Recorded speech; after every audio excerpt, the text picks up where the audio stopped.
Assalamualaikum warahmatullahi wabarakatuh. Bertemu kembali dengan Bunda Umul kali ini dengan materi PTK yaitu alur penalaran dalam suatu PTK. Ini materi PTK yang keempat ya.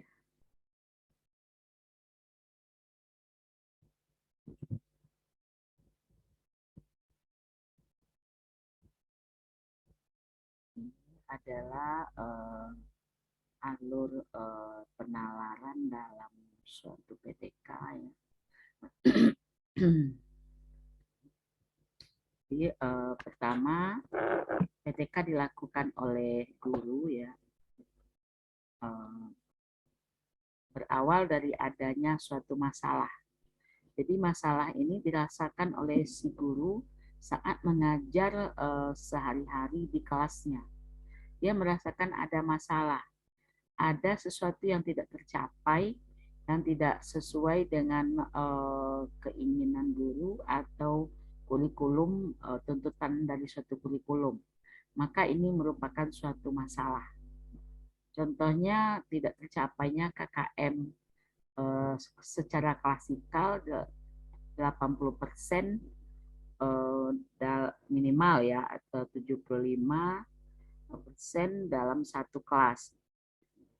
Satu tercapai minimal 75 ya, sampai maksimal 100, idealnya itu 85 atau sampai 90% ya. Ya, apabila di bawah 75 itu sudah termasuk masalah ya.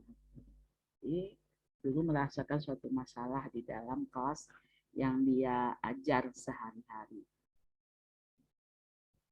Kemudian semua fenomena itu dicermati oleh guru dan dirasakan sebagai masalah yang merisaukan bagi pikirannya.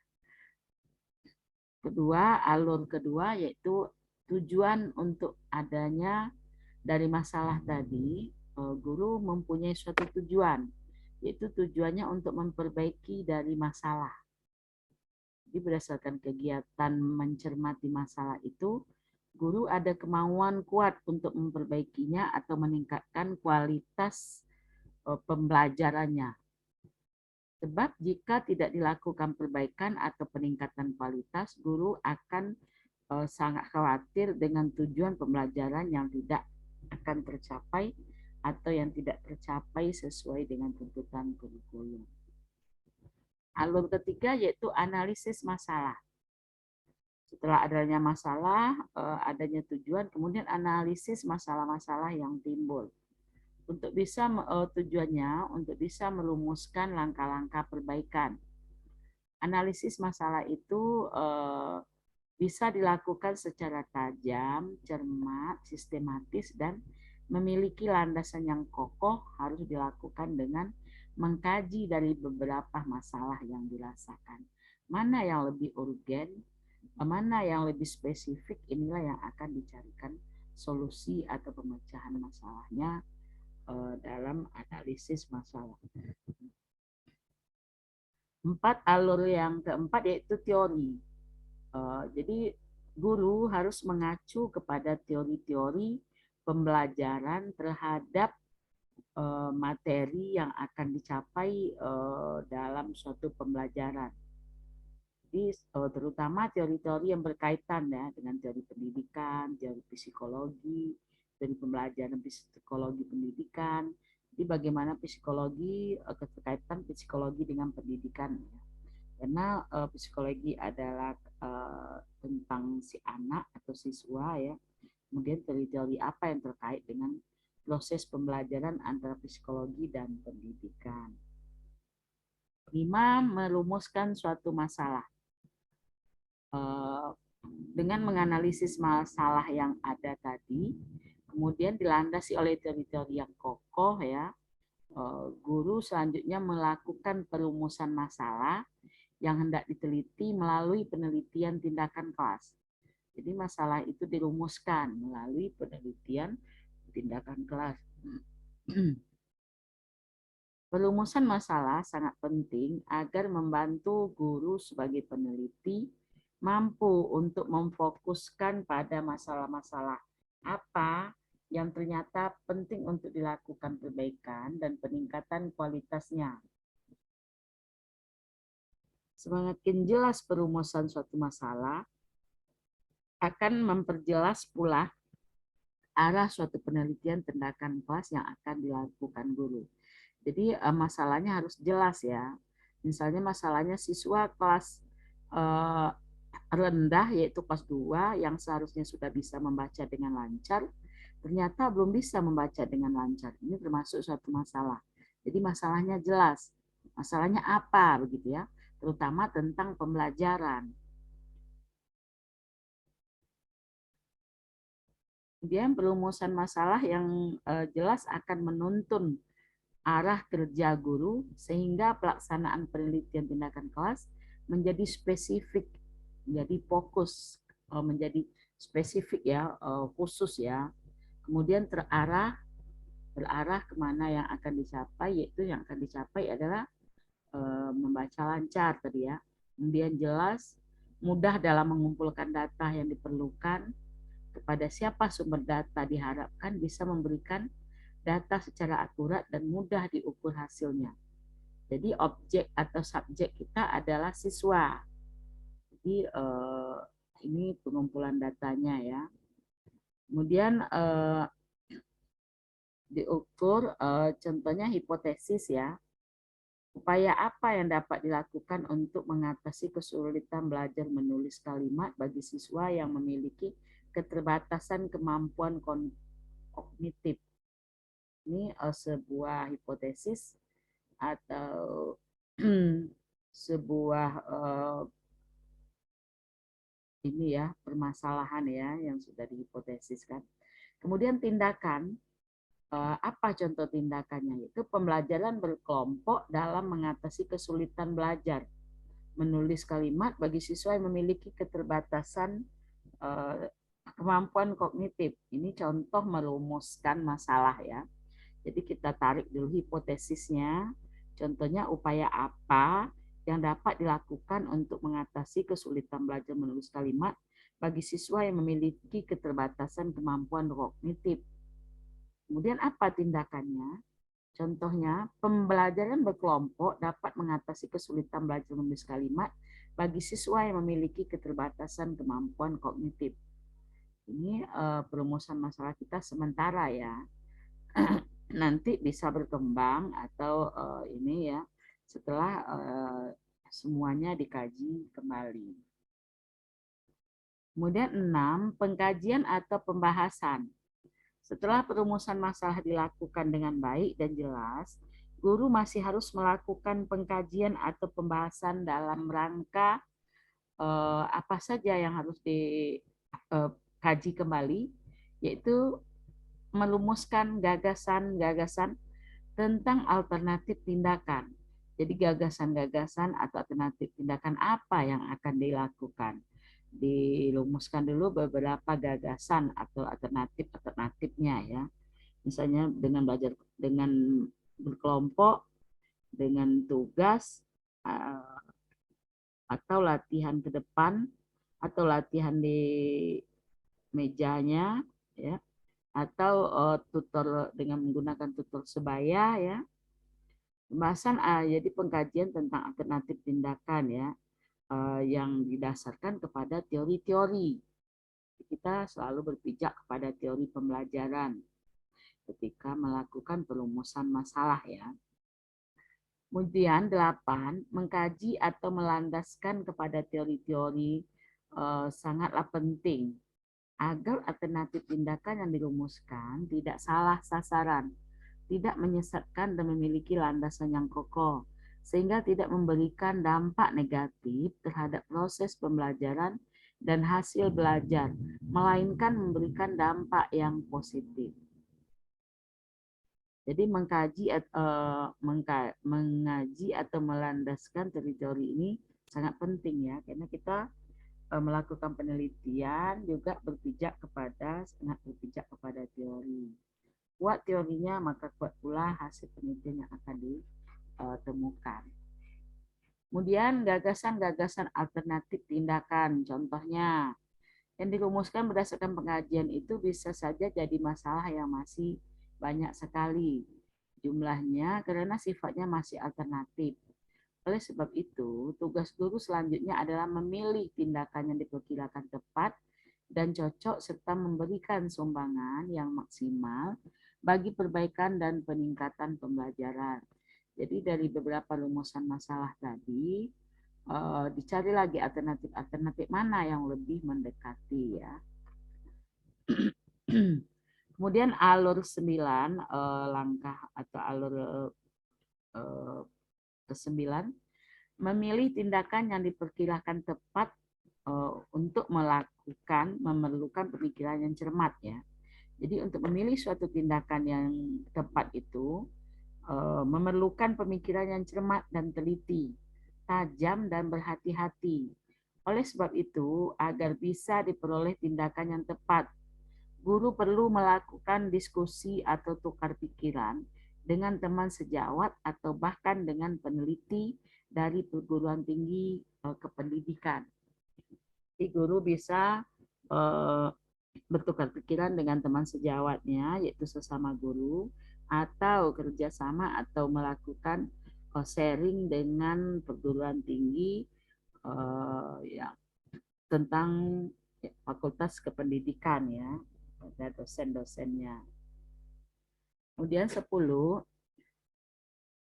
tindakan yang sudah dirumuskan tadi yaitu dicobakan.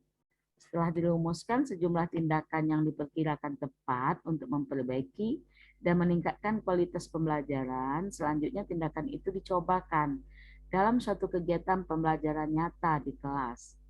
Jadi diuji cobakan dulu ya. Kemudian mencoba tindakan yang tepat itu agar memperoleh hasil yang baik atau mampu memberikan dampak terhadap perbaikan dan peningkatan kualitas pembelajaran.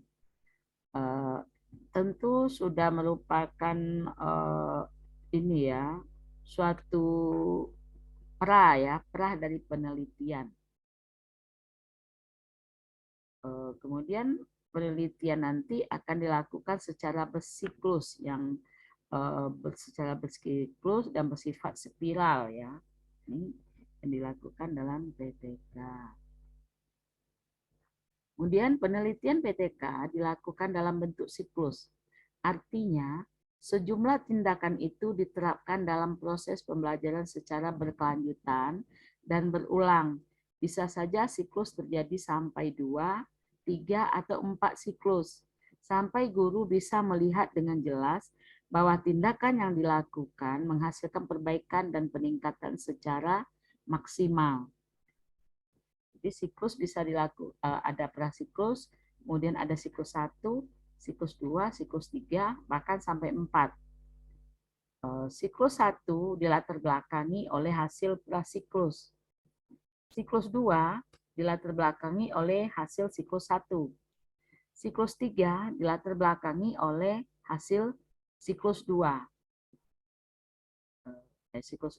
Begitu juga selanjutnya siklus 4 dilatar belakangi oleh hasil pada siklus 3.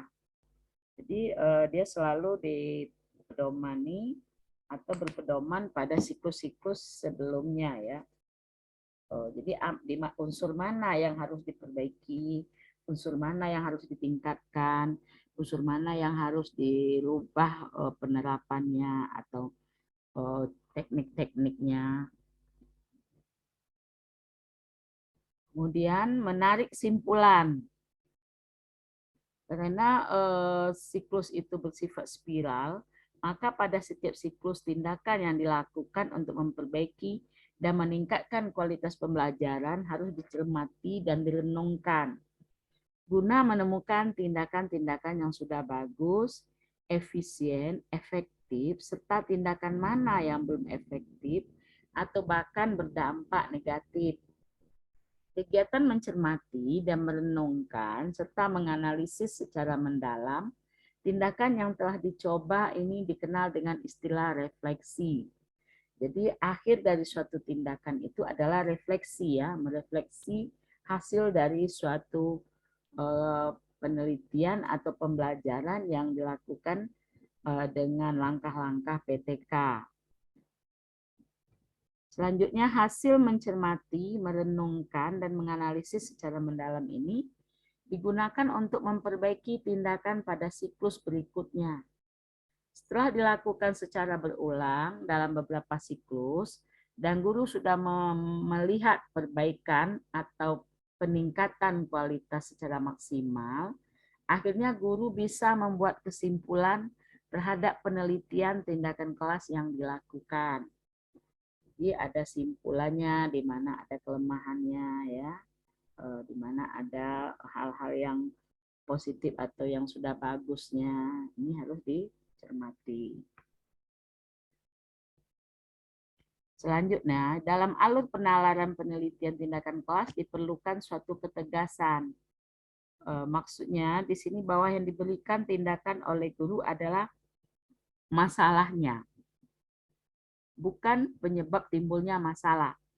Sebab dalam kenyataan di lapangan tidak jarang terjadi kerancuan antara masalah dengan penyebab timbulnya masalah.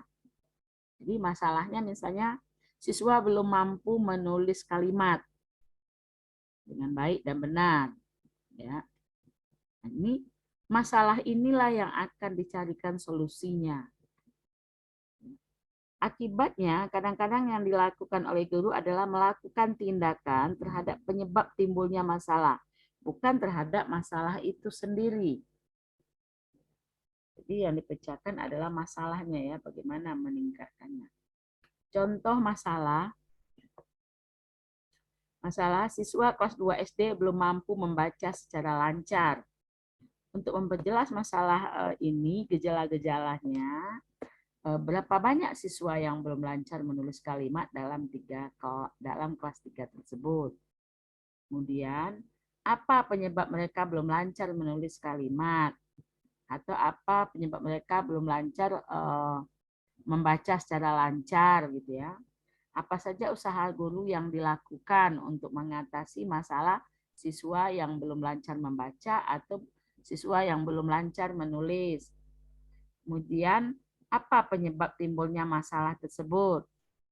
Ya, siswa malas mengerjakan latihan yang diberikan, metode yang digunakan guru belum mampu dipahami siswa, orang tua siswa tidak sempat mendampingi siswa belajar di rumah, ya. Setiap diberikan PR, siswa tidak mengerjakan secara utuh. Ya. Jadi ada penyebab masalahnya, ada masalah diuraikan, kemudian penyebabnya apa, nanti ditariklah suatu simpulan. Perlu ditegaskan kembali bahwa guru tidak boleh melakukan tindakan penyebab masalah, tetapi harus melakukan tindakan terhadap masalah yang ada. Mengapa demikian? Untuk memperjelas jawaban ini, perhatikan penjelasan berikut, ya, berkaitan dengan ilustrasi kasus siswa terlambat, misalnya datang ke sekolah, ya. Jadi guru harus melihat penyebab guru harus melihat masalah itu apa sesungguhnya. Jadi masalah itu apa yang sesungguhnya yang terjadi. Kita ambil tadi contohnya siswa belum mampu menulis kalimat. Kemudian dari masalah apa tujuan yang akan dicapai.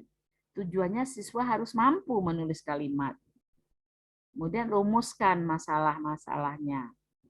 Beberapa masalah yang ditemukan. Kemudian nanti diambil mana masalah yang lebih urgen, yang bisa dipecahkan, yang harus dicarikan solusinya. Kemudian analisis masalah dari perumusan masalah yang 5 ditemukan atau 3 dianalisis kembali oleh guru. Kemudian guru menganalisis masalah melalui teori pembelajaran, teori psikologi, teori membaca atau teori menulis kalimat, teori membaca lancar, ya. Kemudian ada pembahasan atau pengkajian oleh guru.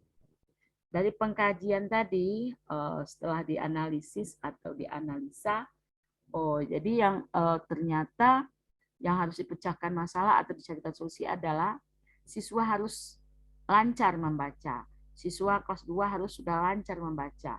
Jika tidak, dia tidak bisa naik kelas 3. Berarti pembahasan atau pengkajiannya, ya.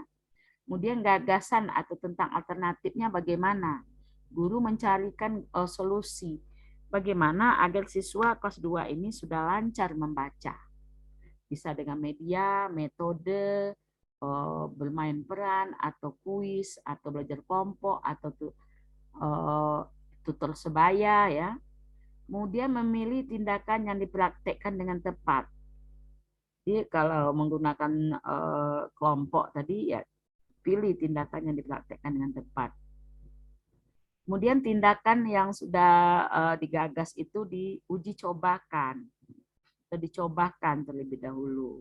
Kemudian tindakan dicermati setelah dicobakan, dicermati dan direnungkan kembali. Apa hasil percobaan atau uji coba tersebut? Kemudian apa kesimpulannya? Setelah diuji cobakan, dicermati, kemudian diambil simpulan. Apa titik lemahnya? Apa titik kelebihannya? Ya, inilah yang akan direvisi oleh guru untuk menerapkan pada siklus berikutnya atau pada penerapan siklus 1. Nah, tadi diuji cobakan dulu dalam prasiklus ya. Jadi dalam melakukan PTK, guru harus sabar, guru harus melakukan berbentuk siklus, berulang-ulang ya. Diuji cobakan 1 kali, 2 kali, 3 kali, sampai 4 kali. Ya, kalau jika tidak berhasil, maka ada suatu kesalahan di sini. Apa kesalahannya? Bisa medianya kurang tepat, atau metode yang digunakan kurang tepat. Maka guru merevisi kembali agar penerapannya betul-betul sesuai dengan apa yang diinginkan hasilnya dari pembelajaran. Ya, jadi kalau siswa kelas 2 belum bisa membaca lancar, ini suatu masalah yang urgen yang harus dipecahkan dengan cepat. Karena membaca adalah modal untuk siswa mempelajari semua mata pelajaran yang lainnya. Modal utama adalah membaca. Kalau dia belum mampu membaca dengan lancar, maka otomatis dia tidak diperkenankan naik kelas. Nah, ini adalah masalah bagi guru. Guru harus mencapai siswa mampu membaca dengan lancar ya. Demikian saja alur penalaran PTK. Ya, ini alur penalarannya. Jadi ada alur-alur penalaran ya. Semoga materi ini bermanfaat. Bunda akhiri. Assalamualaikum warahmatullahi wabarakatuh. Rajin-rajin buka YouTube-nya ya untuk